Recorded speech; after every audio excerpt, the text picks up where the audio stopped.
Hello বন্ধুরা, কেমন আছো সবাই? তো বন্ধুরা, গতকালকে ছিল আমলকি ব্রত একাদশী, আর তাই তো আজকে ছিল নিরামিষ। বন্ধুরা, আমিষ কিংবা নিরামিষ যে কোনো খাবার রান্না করতেই আমার ভীষণ ভালো লাগে। আর আমার গুপুসোনার বাবা যে কোনো খাবারই ভীষণ খেতে পছন্দ করে।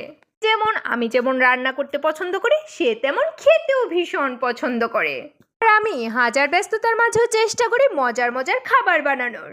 বন্ধুরা, এত ব্যস্ততার মাঝেও একটু ভুলিনি, সালাদটাও কিন্তু ওইদিকে বানিয়ে রেডি করে ফেলেছি। আর ওইদিকে কিন্তু আমার শেষমেশ সবগুলো রান্নাই হয়ে গেছে, আর আমি গুছিয়ে নিয়ে বসে পড়েছি। আর আমার গুপুসোনার জন্য মজার একটি খাবারের থালাও সাজিয়ে ফেলেছি। এখানে কি কি আয়োজন আছে চলো দেখে নেই।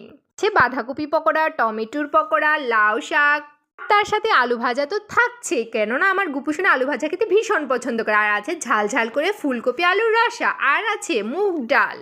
বন্ধুরা, এই ছিল আমার আজকের আয়োজন। তো আমার আজকের আয়োজনটা আপনাদের কাছে কেমন লেগেছে অবশ্যই কিন্তু কমেন্ট বক্সে বলে যাবেন। তো সবাইকে টাটা।